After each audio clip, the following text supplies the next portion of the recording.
अभी विधानसभा चुनाव हुए और जैसा एग्ज़िट पोलों में आ रहा था उससे भी कहीं ज़्यादा बढ़कर विधानसभा चुनाव में भारतीय जनता पार्टी ने बहुमत हासिल किया। एक बार फिर योगी आदित्यनाथ का बुलडोज़र गरजने के लिए तैयार है।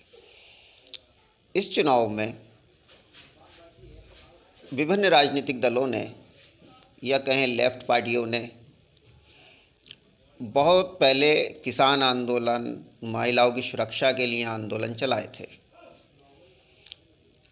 इन मुद्दों पर बात करने के लिए हमारा ख़ास प्रोग्राम आपकी बात नेताओं के साथ कराने के लिए मैं आज भाकपा माले के ज़िला प्रभारी रोहताश राजपूत से बात कर रहा हूं और उनसे इस विधानसभा चुनाव में भाजपा को मिले बहुमत पर समाजवादी पार्टी ने भी सीटें बढ़ाई हैं अपनी, लेकिन जो अन्य विपक्षी दल थे और जो मुद्दे थे वो गायब हो गए।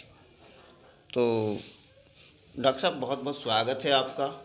अभी विधानसभा चुनाव बीता है, तो ये विधानसभा चुनाव में जो किसानों के मुद्दे थे, मज़दूरों के मुद्दे थे, महिलाओं के मुद्दे थे, वो एकदम गायब हो गए। भारतीय जनता पार्टी फिर दोबारा से एक सरकार बनाकर बहुमत के साथ आ गई। क्या कहेंगे?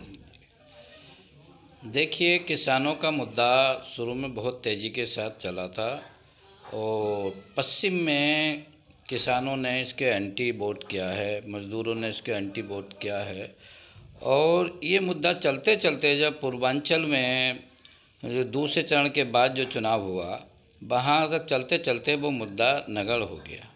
उधर जो उस मुद्दे को राजनीतिक दल कैच नहीं कर पाए और जनता के बीच उस तरह का संवाद नहीं बना पाए जिस तरह का पश्चिम में था। वहाँ नकली राष्ट्रवाद हावी हो गया और नकली राष्ट्रवाद का ही ये जो बाबा का बुलडोज़र लोग कह रहे हैं, ये नकली राष्ट्रवाद का एक चेहरा है और जाति धर्म पर उधर जो इलेक्शन पर पूरा जोर दिया गया और मजहब के नाम पर वोटों को हड़पा गया, मंदिर मस्जिद के नाम पर वोटों को हड़पा गया और जनता को बरगलाया गया।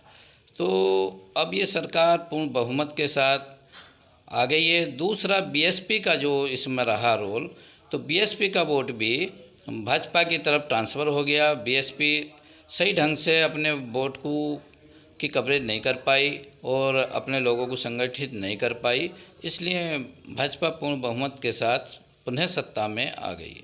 अच्छा, जो माहौल पहले बनाया गया था सरकार के खिलाफ, चाहे वो उन्नाव का मामला हो, हाथरस का हो, कानपुर का हो, और मुरादाबाद में भी हमने देखा कि काफ़ी सरकार के खिलाफ माहौल बन रहा था, तो ये ईवीएम खुलते खुलते वो सारे मुद्दे गायब कैसे हो गए?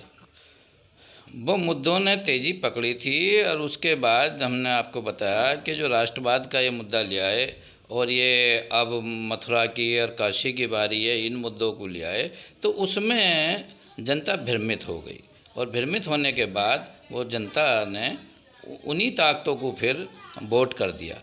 लेकिन जनता जो वास्तविक मुद्दे थे, और ये इलेक्शन मुद्दा विहीन इलेक्शन हुआ है, मुद्दों पर इलेक्शन नहीं हुआ, ना कि किसी राजनीतिक वामपंथियों के अलावा किसी भी राजनीतिक दल ने उन मुद्दों पर जोर नहीं दिया। जो उन्नाव का मुद्दा रहा, हाथरस की बेटी को रात में जलाया गया और तमाम जनपदों में महिलाओं के साथ रेप, हत्या हुई, दलितों की हत्या हुई, अल्पसंख्यकों की हत्या हुई, तो और बेरोज़गारों पर लाठीचार्ज हुआ, आशा आंगनबाड़ियों पर लाठीचार्ज हुआ, शाहजहांपुर में एक आशा का हाथ तोड़ दिया गया।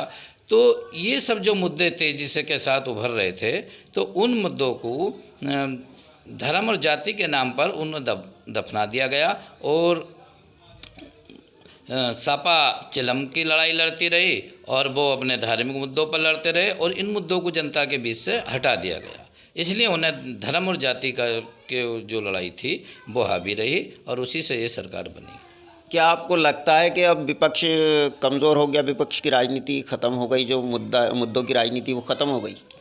मुद्दों की राजनीति कोई भी राजनीतिक दल वामपंथियों के अलावा नहीं कर पा रहा है। वामपंथी ज़मीन से जुड़े हुए हैं और वो हर मुद्दे पर संघर्ष करते हैं और लड़ते हैं, इन जनता की लड़ाई लड़ते हैं। जब तक वामपंथी लड़ते हैं, सरकार अन्याय अत्याचार करती है, कर्मचारी हो या महिलाएं हो या युवा हो, बेरोजगार हो, इन सब मुद्दों को वामपंथी लोग उठाते हैं और जनता के लिए लड़ते हैं। और जब चुनाव आता है तो ये मुद्दे हवा हवाई हो जाते हैं और जाति और धर्म का मुद्दा आड़े आ जाता है। और जब तक जाति और धर्म का मुद्दा आड़े आएगा तब तक जो है लोकतंत्र की हत्या होती रहेगी।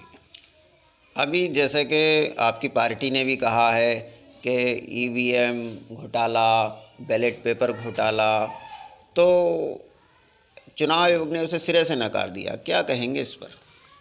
देखिए, ये इसमें कुछ तो सत्यता है। अब तमाम वीडियो आ रही हैं, तमाम लोगों के बयान आ रहे हैं। जैसे पुलिस वाले थे और कर्मचारी थे, उनकी आईडी पहले ही जमा कर ली गई और उनको बैलेट पेपर पर उनका वोट का जो अधिकार है उसको छीन लिया गया और एक तरफा वोट डाले गए। तो इस तरह से जो उन वोटों का हनन हुआ है। और दूसरा जो ईवीएम का खेला हुआ है, जगह बनारस में पकड़ी गई और दूसरी जगह पकड़ी गई और ये तमाम कुछ कचरे की गाड़ी में बैलेट पेपर के डिब्बे पकड़े गए, मुरादाबाद में भी बैलेट पेपर पकड़े गए।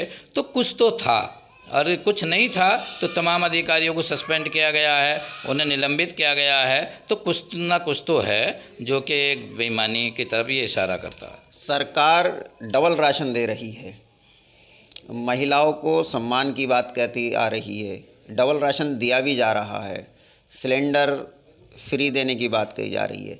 लेकिन पिछले 5 साल में हमने देखा कि जो मज़दूरों के मुद्दे थे, मज़दूरों की मांगें थी, उन पर सरकार ने कोई ध्यान नहीं दिया। नई सरकार से क्या अपेक्षाएं?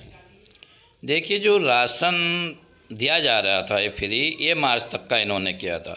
और जिस समय पिछला लॉकडाउन लगा था, जब लोग पैदल चल कर घर पहुँच रहे थे और भूखे प्यासे थे, तब राशन देने की ज़रूरत थी। उस समय फ्री राशन किसी को नहीं दिया गया। अब चुनाव नज़दीक था तो फ्री राशन दिया गया, मार्च के महीने तक था, ये ख़त्म हो जाएगा। और वो फ्री राशन भी वो जनता के गाढ़े खून पसीने की कमाई का है, जनता के टैक्स का है। जो सिलेंडर 350 रुपये का था, आज वो सिलेंडर 1000 रुपये का भरा जा रहा है। तो 350 और प्लस इसको देख लीजिए, 200 रुपये का राशन में 700 रुपये जनता से, हर परिवार से वसूले जा रहे हैं। तो कहाँ फ्री राशन दिया गया? कोई फ्री राशन नहीं दिया गया। और ये तो जनता को बरगलाया गया है।